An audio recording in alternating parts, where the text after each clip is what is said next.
Hello my dear student, आप कैसे हो? आपकी प्रिपरेशन कैसी चल रही है? नीट की प्रिपरेशन, आईआईटी की प्रिपरेशन, और आपकी प्रिपरेशन को सपोर्ट करने के लिए मैं आपके साथ हूं। और आज जो हम बात करने जा रहे हैं वो बात करूंगा मैं आपसे एसिड बेस टाइट्रेशन के बारे में। सबसे पहले इसमें वर्ड को देखेंगे कि टाइट्रेशन क्या होता है, टाइट्रेशन को समझेंगे। What is titration? तो टाइट्रेशन जो होता है बच्चों सुनो, देखो यहाँ पे दो कॉन्सेंट्रेशन वाले सॉल्यूशन लिए जाते हैं। एक तो ऐसा जिसकी कॉन्सेंट्रेशन अननोन है। अननोन कॉन्सेंट्रेशन जो होता है उसकी कॉन्सेंट्रेशन अपन पता करते हैं किसकी हेल्प से? नॉन कॉन्सेंट्रेशन सॉल्यूशन की हेल्प से। देखो मैं बताता हूं आपको कैसे पता करेंगे।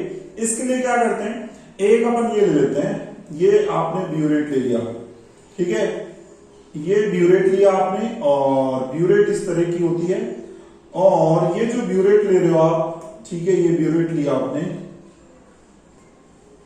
ये ब्यूरेट ले लिया आपने, और इस ब्यूरेट के नीचे आप लगा देते हो यहां पे टाइट्रेशन फ्लास्क जिसको अपन बोलते हैं, और ये टाइट्रेशन फ्लास्क में कोई सब्सटेंस अपन इसमें डाल देते हैं। इसमें ये टाइट्रेशन फ्लास्क है, ठीक है। इस टाइट्रेशन फ्लास्क में अपन सब्सटेंस डालेंगे कोई अननोन कॉन्सेंट्रेशन का। यहां पे सब्सटेंस कोई डालेंगे अननोन कॉन्सेंट्रेशन का सब्सटेंस डालेंगे, मान लो उसको ए नाम दे दो, ठीक है। यहां पर अपन ये है ब्यूरेट, ये ब्यूरेट होती है, और ये जो ब्यूरेट होती है इसमें अपन क्या करेंगे, इसमें जो सब्सटेंस डालेंगे ब्यूरेट के अंदर वो नॉन कॉन्सेंट्रेशन वाला डालेंगे, नॉन कॉन्सेंट्रेशन वाला डालेंगे, ठीक है। यहां ब्यूरेट में जो सब्सटेंस डालते हैं उसको एक नाम बोल सकते हैं टाइट्रेंट। क्या बोलेंगे उसको? टाइट्रेंट बोलेंगे। और यहां पे ब्यूरेट में जो भी सब्सटेंस होगा, ब्यूरेट में जो सब्सटेंस डालेंगे अपन, उस सब्सटेंस को अपन क्या नाम दे रहे हैं? उस सब्सटेंस को मैं बोल रहा हूं सब्सटेंस बी है, वो सब्सटेंस बी है वो, इसको टाइट्रेंट नाम दे रहा हूं। और ये जो फ्लास्क के अंदर है, टाइट्रेशन फ्लास्क के अंदर जो सब्सटेंस है उसको मैं नाम दे रहा हूं टाइट्रेट, इसको टाइट्रेट नाम दे रहा हूं। तो मैं दो चीज लेता हूं, एक तो टाइट्रेट ले रहा हूं और एक क्या ले रहा हूं? टाइट्रेट ले रहा हूं, ठीक है। यहां पे एक चीज, जिसकी कॉन्सेंट्रेशन अपन को पता होगी उसको अपन बोलेंगे बच्चों स्टैंडर्ड सॉल्यूशन बोलेंगे। उसको क्या बोलेंगे? Standard solution. ये ऊपर जो है ये क्या है? ब्यूरेट है, ये ब्यूरेट है। इसके अंदर एक सब्सटेंस लिया जिसको टाइट्रेंट नाम बोलेंगे, और इसके अंदर एक दूसरा सब्सटेंस नाम लिया हमने जिसको टाइट्रेट बोलेंगे, ठीक है। आप देखिए बच्चों, आगे समझो। यहां पर ये जो ब्यूरेट होगा, ब्यूरेट में सॉल्यूशन फिल करेंगे, और सॉल्यूशन फिल करके क्या करना होता है, इसमें अपन को ड्रॉप वाइज करके इसमें डालना होता है, ठीक है। और डालने के बाद जब ये सब्सटेंस बी इस सब्सटेंस ए से कंप्लीटली रिएक्ट कर जाता है, तो रिएक्ट करने पर एक पॉइंट आता है जिसको अपन बोलते हैं एंड पॉइंट, जिसको अपन क्या बोलेंगे? एंड पॉइंट बोलेंगे, ठीक है। एंड पॉइंट, या फिर आप इसको इक्विवेलेंस पॉइंट भी बोल सकते हो, इक्विवेलेंस पॉइंट, ठीक है। तो ये एंड पॉइंट होता है या फिर इक्विवेलेंस पॉइंट होता है जिस पर इसके जो है इक्विवेलेंट पूरी तरीके से इसके इक्विवेलेंट के साथ क्या कर जाते हैं? रिएक्ट कर जाते हैं, इसको एंड पॉइंट बोलते हैं। और क्या होता है कि एंड पॉइंट जो होता है इसको डिटेक्ट करना पड़ता है। तो एंड पॉइंट जो होता है उसको डिटेक्ट करना पड़ता है, मतलब कि कब ये पूरा इसके साथ रिएक्ट करेगा, तो उसको डिटेक्ट करने के लिए जब ये पूरा इसके साथ डिटेक्ट कर जाएगा तो एंड पॉइंट आ जाएगा। एंड पॉइंट को आप कैसे डायग्नोस करोगे? तो उसको पता करेंगे एंड पॉइंट को कलर में चेंज करके, ठीक है। इस सॉल्यूशन का कलर चेंज करके एंड पॉइंट का पता करेंगे। तो एंड पॉइंट जो है इज डिटेक्टेड, उसको डिटेक्ट करेंगे by changing in colour, changing in colour, colour में चेंज करके उसको डिटेक्ट करेंगे। और एंड पॉइंट का जब आपको डिटेक्शन पता चल जाएगा, कलर में चेंज करेंगे, तो अब कलर में अपने आप तो चेंज होगा नहीं। और कलर में चेंज करने के लिए क्या करते हैं? कलर में चेंज करने के लिए अपन इंडिकेटर्स यूज में लेते हैं। क्या यूज करते हैं? Indicators, by changing in colour. और कलर में जो चेंज है वो कैसे करेंगे? कलर में जो चेंज करेंगे, colour change is done, colour change is done, ये अपन जो करते हैं वो बाय इंडिकेटर, इंडिकेटर से करते हैं, ठीक है। तो कलर में जो चेंज करेंगे बच्चों वो किससे करेंगे, वो इंडिकेटर की हेल्प से करेंगे। तो देखिए दोबारा से फटाफट, एक ब्यूरेट है, ब्यूरेट में कोई सब्सटेंस ले लिया, ठीक है, जिसकी कॉन्सेंट्रेशन यूजुअली जो होती है अननोन होती है, और एक जो ये नॉन होती है, और इसमें जो सब्सटेंस लेंगे उसको ए नाम दे रहे हैं, जिसकी कॉन्सेंट्रेशन जो होती है, ये वाला जो सब्सटेंस है इसमें जो ले रहे हैं उसकी कॉन्सेंट्रेशन अननोन होगी, इसकी यूजुअली नॉन होती है। और यहां पर ये जो सब्सटेंस लेंगे उसको टाइट्रेंट नाम देंगे, इसमें जो सब्सटेंस लेंगे उसको टाइट्रेट नाम लेंगे, ठीक है। ये टाइट्रेट जो रहेगा वो इस फ्लास्क में रखा जाएगा, और टाइट्रेंट जो रखा जाएगा वो ब्यूरेट में रखा जाएगा, ठीक है। अब क्या करते हैं इसके बाद, जब इसको इसमें ये जो सॉल्यूशन फिल होता है उसको धीरे धीरे इसमें ड्रॉप वाइज कर करके इसमें डालते हैं। डालने के बाद जब ये पूरी तरीके से इसके साथ क्या कर जाता है, रिएक्ट कर जाता है, तो उस केस में एंड पॉइंट आता है। एंड पॉइंट में अपन बोलते हैं कि इसके ग्राम इक्विवेलेंट और इसके ग्राम इक्विवेलेंट क्या हो जाते हैं, इक्वल भी हो जाएंगे, वो मैं बताऊंगा अभी आपको। और एंड पॉइंट को कैसे डिटेक्ट करेंगे, एंड पॉइंट को डिटेक्ट करेंगे कलर में चेंज करके। अब कलर में चेंज अपने आप नहीं होगा, तो इसके लिए क्या करते हैं, इसमें इंडिकेटर डाल देते हैं। क्या डाल देते हैं इसमें, इंडिकेटर। इंडिकेटर जैसे डालेंगे तो क्या होगा, इसका कलर चेंज हो जाएगा, और जब कलर चेंज होगा तो अपन को पता चल जाएगा कि अपना एंड पॉइंट आ गया, ठीक है। तो इस तरीके से अपन ये करते हैं टाइट्रेशन। और चूंकि यहां पर अगर मान लो एसिड लिया जाए, एसिड, और इधर क्या लिया जाए, मान लो बेस लिया जाए, तो एसिड और बेस के बीच में अगर टाइट्रेशन करवाते हैं तो इसको बोलते हैं क्या, एसिड बेस टाइट्रेशन। और आज इसी के बारे में मैं बात करूंगा आपसे कि ये एसिड बेस टाइट्रेशन कितने टाइप की होगी, क्या क्या हो सकती है, ठीक है। आप देखें तो एसिड और बेस के बीच में टाइट्रेशन करवाना क्या होती है, एसिड बेस टाइट्रेशन। एक इंपॉर्टेंट चीज ये कि जब इसके ग्राम इक्विवेलेंट इसके साथ पूरी तरीके से रिएक्ट कर जाएंगे तो उस केस में एंड पॉइंट आ जाता है, मैंने आपको बताया। तो एक इंपॉर्टेंट अपन चीज लिखेंगे, at end point. End point पर क्या होगा, एंड पॉइंट पर आप लिखोगे कि इसके ग्राम इक्विवेलेंट, किसके ग्राम इक्विवेलेंट को आप डिनोट कर सकते हो बच्चों ई से, और इसके ग्राम इक्विवेलेंट है तो ई भी मान लेते हैं इसको, और इसके ग्राम इक्विवेलेंट जो है उसको ई ए मान लेते हैं। ये बराबर हो जाएंगे एंड पॉइंट पर। अगर ये बराबर हो जाएंगे, ई बी और ई ए बराबर हो गए, यानी इसके ग्राम इक्विवेलेंट इसके ग्राम इक्विवेलेंट इक्वल हो गए, तो ईबी को क्या लिख सकते हो आप, ईबी को आप लिख सकते हो, आप लिख सकते हो ग्राम इक्विवेलेंट को लिख सकते हो N2V2, ठीक है, इसके ग्राम इक्विवेलेंट को, या फिर NBVB लिख सकते हो, जैसे आप लिखना चाहो, ठीक है। इसको सब्सटेंस 2 बोल देते हैं, चलो इसको सब्सटेंस क्या बोल देते हैं, 1 बोल देते हैं, ठीक है। तो अब थोड़ा इजी रहेगा, ये E2 और ये क्या हो गया बताओ, E1। तो E2 की जगह लिखोगे N2V2, E1 की जगह क्या लिखोगे, N1V1, ठीक है। देखो नॉर्मलिटी का फॉर्मूला होता है, नॉर्मलिटी का फॉर्मूला क्या होता है, नॉर्मलिटी इज इक्वल टू होता है ग्राम इक्विवेलेंट अपॉन वॉल्यूम, ये फॉर्मूला होता है नॉर्मलिटी का। Normality is equal to gram equivalent, gram equivalent जो होता है उसको ई से भी नोट करते हैं, और ई इज इक्वल टू क्या होता है, gram equivalent is equal to W mass upon में क्या लिखेंगे, इक्विवेलेंट मास, ये अपन फॉर्मूले यूज करते हैं। तो याद रखना एंड पॉइंट पर एक बहुत इंपॉर्टेंट चीज लिखते हैं ये, ठीक है, ये अपन लिखते हैं।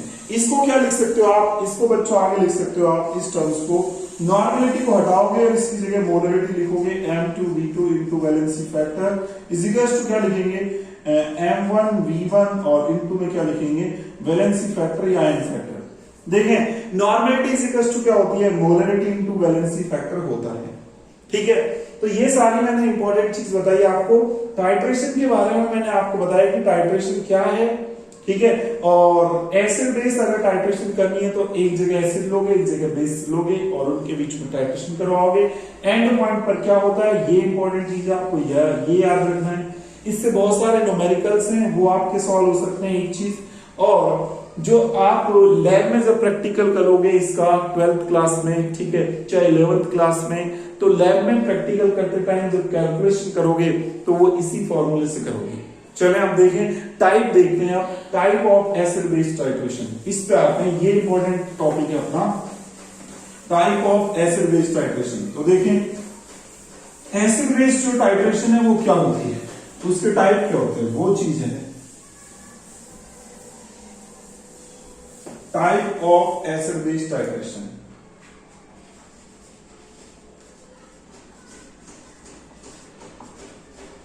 एसिड बेस टाइट्रेशन बच्चों होती है 4 टाइप की। देखो 4 टाइप की कौन कौन सी हो सकती है। आपको पता है कि एसिड और बेस जो हो सकते हैं वो क्या क्या हो सकते हैं। देखो एक तो हो सकती है टाइट्रेशन किसके बीच में, titration between strong acid and strong base, strong acid और स्ट्रॉन्ग बेस के बीच में टाइट्रेशन, ठीक है। दूसरी टाइट्रेशन जो होगी titration between strong acid and weak base, इसके बीच में टाइट्रेशन। एक टाइट्रेशन होगी titration between weak acid and strong base, ठीक है। और एक जो टाइट्रेशन होगी titration between weak acid and weak base, ठीक है। ये टाइट्रेशन के टाइप हैं। तो 4 टाइप की टोटल ये है आपके पास टाइट्रेशन, ठीक है। तो ये जो टाइट्रेशन है स्ट्रॉन्ग एसिड स्ट्रॉन्ग बेस, पहले अपन इसके बारे में बात करेंगे। तो स्ट्रॉन्ग एसिड स्ट्रॉन्ग बेस के बीच में टाइट्रेशन जो होती है, तो जब अपन टाइट्रेशन करते हैं तो टाइट्रेशन के केस में अपन टाइट्रेशन कर्व बनाते हैं, टाइट्रेशन कर्व। देखो टाइट्रेशन कर्व क्या होता है, टाइट्रेशन कर्व, तो एक कर्व बनाते हैं। इसमें कर्व किसके बीच में, एक कर्व इज प्लॉटेड, एक कर्व प्लॉट करेंगे, इज प्लॉटेड किसके बीच में प्लॉट करेंगे, वो देखो प्लॉटेड बिटवीन पीएच के बीच में एंड वॉल्यूम ऑफ एसिड या फिर बेस, ठीक है। तो यहां पे एक कर्व अपन प्लॉट करेंगे, किसके बीच में कर्व प्लॉट करेंगे, ग्राफ प्लॉट करेंगे। और ग्राफ प्लॉट करने के बाद एक ग्राफ प्लॉट करते हैं अपन, एक ग्राफ इज प्लॉटेड, ठीक है। किसके बीच में ग्राफ प्लॉट कर रहे हैं अपन, ग्राफ प्लॉट कर रहे हैं पीएच के बीच में, और वॉल्यूम जो अपन एसिड या बेस का लेंगे, जो भी एसिड या बेस है, ठीक है, उसका वॉल्यूम और पीएच के बीच में ग्राफ प्लॉट करेंगे।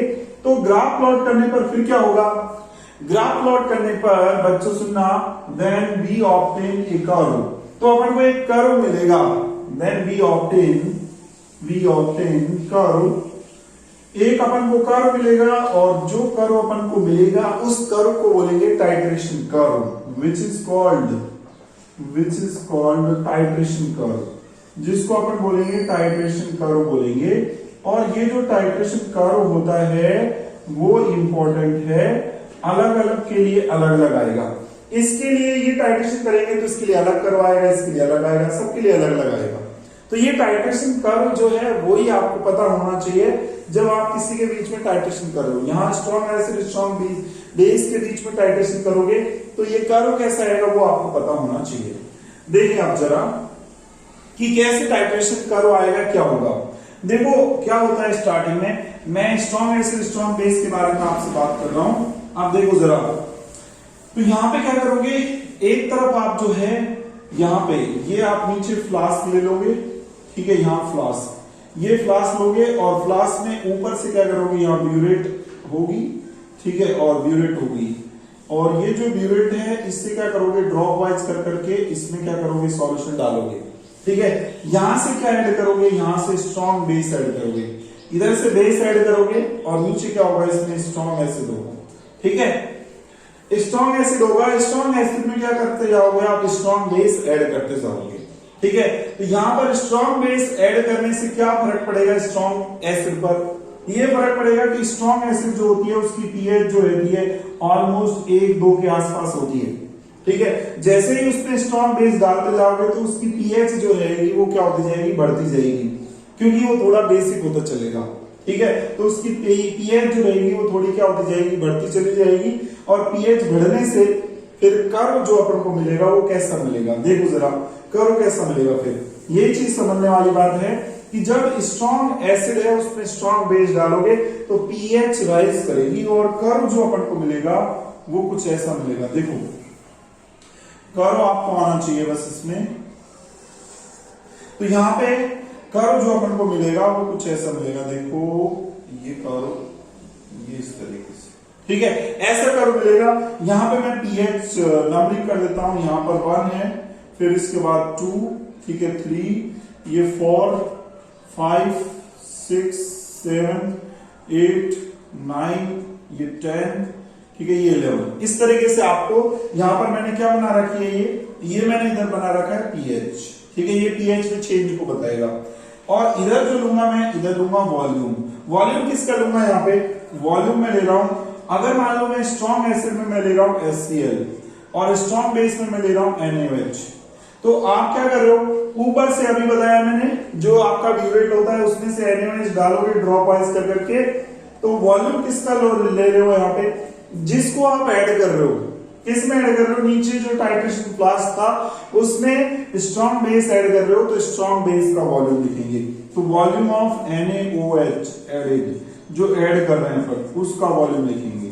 ठीक है, ये अपन यहाँ पे वॉल्यूम लिखेंगे, वॉल्यूम लेते जाएंगे, जीरो से यहां से ऐड करते जाएंगे और उसके अकॉर्डिंग पीएच में चेंज ऐसे देखने को मिलेगा। पीएच जो है वो क्या होती जा रही है, राइज होती जा रही है, तो पीएच बढ़ती जा रही है, ये अपन देखेंगे। अब नेक्स्ट जो बात करें अपन, दूसरी जो चीज बात करेंगे वो है, ये तो स्ट्रॉन्ग एसिड और स्ट्रॉन्ग बेस के बीच में टाइट्रेशन अपन ने देखी कि इसका कर्व जो है अपन को कैसे मिल रहा है, इस तरीके का कर्व अपन को मिल रहा है। अब नेक्स्ट जो बात करेंगे अपन, ये तो टाइट्रेशन कर्व बताया मैंने स्ट्रॉन्ग एसिड और स्ट्रॉन्ग बेस। यहाँ पे इंडिकेटर क्या काम में ले सकते हो, इंडिकेटर यहाँ पे आप बहुत सारे काम में ले सकते हो। इंडिकेटर यहाँ पे आप काम में ले सकते हो क्या क्या, इंडिकेटर यहाँ पे आप काम में ले सकते हो, एक तो फिनोल्फथालीन काम में ले सकते हो, फिनोल्फथालीन ये काम में ले सकते हो, और क्या ले सकते हो यहाँ पे मिथाइल ऑरेंज काम में ले सकते हो, मिथाइल ऑरेंज, ठीक है, ये काम में ले सकते हो, ये मिथाइल ऑरेंज यहाँ पे काम में ले सकते हो। इसके अलावा जो है और क्या काम में ले सकते हो, मिथाइल रेड काम में ले सकते हो, मिथाइल रेड, एक ब्रोमोथाइमोल ब्लू है वो भी काम में ले सकते हो, ब्रोमोथाइमोल और ब्लू, ब्रोमोथाइमोल ब्लू, ठीक है, ये इंडिकेटर आप काम में ले सकते हो। तो ये इंडिकेटर है, चॉइस ऑफ इंडिकेटर यहाँ पे ज्यादा है क्योंकि यहाँ पर देख रहे हो तो यहाँ पर जो ये पीएच जो आ रही है, पीएच में जो चेंज आ रहा है ना वो बहुत ज्यादा आ रहा है, यहाँ पर पीएच में बहुत ज्यादा चेंज आ रहा है। तो ये ज्यादा चेंज होने की वजह से इस रेंज के अंदर, इस पीएच रेंज के अंदर बहुत सारे इंडिकेटर आ सकते हैं। आपको पता है फिनोल्फथालीन की जो पीएच रेंज होती है, इनकी पीएच रेंज में लिखूं,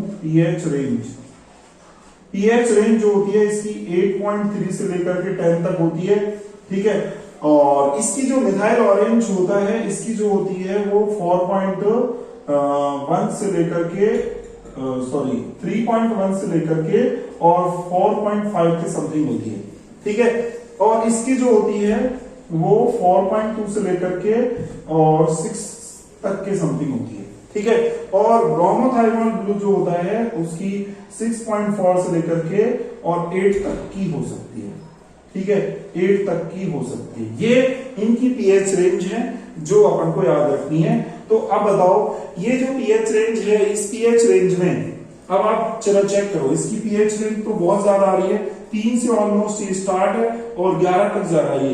तो आप ये सारे जो है वो तो 3 से 11 के बीच में ही है ना, तो अब इनको क्या कर सकते हो, इंडिकेटर को आप काम में ले सकते हो। और भी कई सारे इंडिकेटर्स है जिनको काम में ले सकते हो। तो मैं ये कहूंगा स्ट्रॉन्ग एसिड और स्ट्रॉन्ग बेस के केस में चॉइस ऑफ इंडिकेटर बहुत ज्यादा है, ठीक है। आप देखें नेक्स्ट जो टाइट्रेशन की बात करने जा रहा हूं मैं आपको, वो बात कर रहा हूं टाइट्रेशन बिटवीन, आपकी बार यहां पे ले लेते हैं वीक एसिड ले लेते हैं और यहां पर क्या ले लेते हैं, स्ट्रॉन्ग बेस ले लेते हैं। तो देखें वीक एसिड और स्ट्रॉन्ग बेस में जैसे आप ले सकते हो, वीक एसिड यहां पे बात करें तो वीक एसिड में CH3 COOH लेंगे और स्ट्रॉन्ग बेस में क्या ले सकते हो, MaOH, ये ले लोगे आप, ठीक है। आप देखिए जरा तो यहाँ पे कर्व कैसे मिलेगा, कर्व देखो बच्चों, कर्व कैसे आएगा। यहाँ पर वीक एसिड है तो वीक एसिड की जो पीएच जो चलेगी वो 3 के आसपास चलती है, 2-3 के आसपास। अब इसमें क्या करते हैं, इसमें अपन जो करेंगे वो ये करेंगे कि आप यहां से वो लोगे, फ्लास्क ले लोगे, ठीक है। और ये फ्लास्क में क्या करोगे, यहाँ पे इस फ्लास्क में वही आप यहाँ पर ये डालोगे, ठीक है। ये आपकी क्या है, ये ब्यूरेट है, ठीक है, ये इसमें डालोगे और ब्यूरेट डालोगे जो भी है इसमें। और फिर क्या करोगे, यहाँ पर स्ट्रॉन्ग बेस क्या है, स्ट्रॉन्ग बेस, यहाँ पर स्ट्रॉन्ग बेस क्या है, यहाँ पर स्ट्रॉन्ग बेस को नीचे लोगे, इसमें स्ट्रॉन्ग बेस को इसमें यहाँ पे ऊपर लोगे, यहाँ पर स्ट्रॉन्ग बेस है और यहाँ पर क्या लोगे, यहाँ पर जो लोगे आप वीक एसिड लोगे, ठीक है। तो यानी वीक एसिड जो है उस वीक एसिड में स्ट्रॉन्ग बेस को डाला जाएगा। ये जो है वीक एसिड, इस वीक एसिड में स्ट्रॉन्ग बेस को डालोगे ड्रॉप वाइज करके। तो फिर क्या होगा, वीक एसिड जो है जब इसमें स्ट्रॉन्ग बेस डालोगे तो फिर क्या होगी, पीएच राइज होगी। और वीक एसिड की पीएच जो है वो 3 के आसपास होती है, तो 3 से जो होता है ऐसा कुछ ही आएगा कर्व आपका। ठीक है, इस तरीके का कर्व आपको मिलेगा। 3 से आसपास यहां से चालू होगा और यहां से चालू होकर के ऑलमोस्ट जो है यहां तक बढ़ता चला जाएगा। ठीक है, अब आप देख रहे हो थोड़ा इसकी जो पीएच रेंज है ना वो थोड़ी कम आ रही है, पीएच रेंज इसकी कम आ रही है। तो यहाँ पे थोड़ा सा इंडिकेटर है वो आपको सावधानी से चूज करने हैं। यहाँ पे आप चूज कर सकते हो क्या, यहाँ पे आप जो चूज कर सकते हो ये यूज कर सकते हो, ये भी यूज कर सकते हो। ठीक है, और ये हालांकि सारे यूज कर सकते हो आप, क्योंकि आप देख रहे हो 4-5 से स्टार्ट हो रहा है तो आपको थोड़ा सा दिक्कत आएगी मिथाइल ऑरेंज में। ठीक है, मिथाइल ऑरेंज में तो ये इंडिकेटर जो है आप क्या ले सकते हो, यहाँ पे काम में ले सकते हो।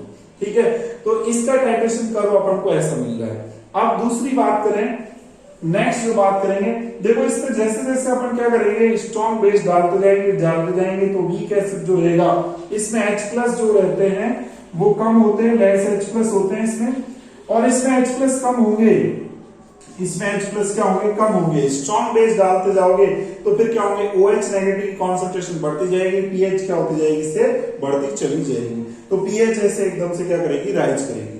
अब नेक्स्ट जो बात करें वो अपन बात कर रहे हैं टाइट्रेशन अब करवा रहे हैं किसके बीच में, अब टाइट्रेशन करवा रहे हैं अपन, नेक्स्ट जो करवा रहे हैं वो करवा रहे हैं स्ट्रॉन्ग एसिड, ठीक है, और वीक बेस के बीच में टाइट्रेशन करवा रहे हैं। तो उसके बीच में जो टाइट्रेशन आएगी वो कैसे आएगी, वो देखो, स्ट्रॉन्ग एसिड और वीक बेस। अब क्या करना है आपको, वीक बेस लेना है, यहां पर वीक बेस लोगे और यहां पर क्या करोगे, यहां से स्ट्रॉन्ग एसिड इसमें ऐड करोगे। ठीक है, तो यहां पे वीक बेस ले रहे हो और एसिड ऐड कर रहे हो यहां पे, तो यहां पर आप लिखोगे क्या, यहां पर एसिड कौन सा लोगे, स्ट्रॉन्ग एसिड HCl ले रहा हूं मैं, और HCl जो है इसको ऐड करोगे और HCl को इसमें ऐड करोगे वीक बेस में, तो वीक बेस में ऐड करोगे तो वीक बेस की पीएच क्या होती जाएगी, कम होती जाएगी। वीक बेस की जो पीएच है वो अपन जो लेके चल रहे हैं वो लेके चलेंगे, देखो यहां से जो लेके चल रहे हैं वो ऑलमोस्ट 10-11 के आसपास लेके चल रहे हैं यहां से, तो यहां से इसकी पीएच क्या होती जाएगी, कम होती जाएगी, क्योंकि स्ट्रॉन्ग एसिड डालते जा रहे हैं तो H+ की कॉन्सेंट्रेशन बढ़ती जाएगी, तो H+ की कॉन्सेंट्रेशन बढ़ेगी तो पीएच इसकी क्या होती जाएगी, कम होती जाएगी, पीएच कम होती जाएगी, तो फिर देखो कर्व कैसा मिलेगा, ऐसा कर्व अपन को मिलेगा। ठीक है, तो कर्व से ये पता चल रहा है कि पीएच रेगुलरली क्या हो रही है, डिक्रीज हो रही है, और डिक्रीज होकर के फिर ये कैसी हो जाएगी, ये हो जाएगी पीएच 1-2 के आसपास आ जाएगी, मतलब बहुत ज्यादा ये क्या हो जाएगा, एसिडिक हो जाएगा। ठीक है, तो अब इसमें क्या करोगे आप, यहां से इस रेंज के अंदर जो आएंगे इंडिकेटर जिनकी पीएच रेंज इस रेंज में आएगी वो इंडिकेटर इसमें क्या लोगे, काम में ले सकते हो। ठीक है, अब देखें दूसरा एक टाइट्रेशन और है, लास्ट जो टाइट्रेशन है, चौथी टाइट्रेशन वो है वीक एसिड और किसके बीच में, वीक बेस के बीच में। इसकी टाइट्रेशन की बात करते हैं, तो इसकी टाइट्रेशन में मैं आपको बता दूं कि यहां पर आप कुछ भी यूज कर सकते हो। अगर मान लो आप इसमें ब्यूरेट जो है, सॉरी ये फ्लास्क जो है, इस फ्लास्क में अगर आपने क्या लिया है, यहाँ पर वीक एसिड लिया है, यहां पर वीक एसिड लिया है, ठीक है, और इस वीक एसिड में क्या करोगे, यहां से आपने क्या किया, ये ब्यूरेट ले ली और ब्यूरेट के थ्रू आप डाल रहे हो यहाँ पर क्या, यहाँ पर वीक बेस डाल रहे हो। ठीक है, तो वीक बेस डाल रहे हो तो यहाँ पर लिखेंगे क्या, वॉल्यूम, वीक बेस में अपन ने ले लिया है सपोज NH4OH, तो NH4OH यहाँ पर ले रहे हैं, वॉल्यूम ऑफ NH4OH एडेड, ये अपन लिखेंगे। ठीक है, और इसको धीरे धीरे करके इसमें डालोगे वीक एसिड में, तो वीक एसिड की जो पीएच है वो लगभग 3-4 से होती है, तो 3-4 से यहां से उठाएंगे और यहां से उठा करके अपन का जो ग्राफ मिलेगा वो ऐसा मिलेगा। तो इसमें देख रहे हो आप, इसमें क्या हो रहा है, आपको क्या देख रहे हो, इसमें पीएच रेंज जो आ रही है बहुत कम आ रही है, पीएच रेंज जहां पे थोड़ा सा ग्राफ जो है ऐसा इस तरीके से आपको बनाना है, इस तरीके से मिलेगा, बस यहाँ पे इतनी सी पीएच रेंज है, ज्यादा पीएच रेंज नहीं आ रही है, तो यहाँ पे 6-7 के आसपास आ रही है। तो बेस्ट ये है कि इसमें ब्रोमोथाइमोल ब्लू काम में ले सकते हैं, ठीक है, इसमें ना मिथाइल रेड काम में ले सकते हैं, ना इसमें फिनोक्सिलिन काम में ले सकते हैं, ये काम में ले सकते हैं ब्रोमोथाइमोल ब्लू। ठीक है, तो ये आप इसमें क्या काम में लोगे, इंडिकेटर काम में लोगे, ये इंडिकेटर इसमें काम में लेना है आपको, ब्रोमोथाइमोल ब्लू, खासतौर से किसके केस में, वीक एसिड और वीक बेस के केस में, इसकी शॉर्ट पीएच रेंज है। ठीक है, तो ये बात हो गई किसके बारे में हो गई, ये टाइट्रेशन हुआ वीक एसिड और किसके बीच में, वीक बेस के बीच में। चलो ये मैंने आपको टाइट्रेशन के आपको टाइप्स बताए, इसके अलावा और भी बहुत कुछ है इंडिकेटर के बारे में मुझे बताना है, वो नेक्स्ट लेक्चर में मैं आपसे बात करूंगा। और अगर आपको वीडियो पसंद आया तो आप ज्यादा से ज्यादा लाइक कीजिए, शेयर कीजिए और चैनल को सब्सक्राइब करना ना भूलें। Thank you so much.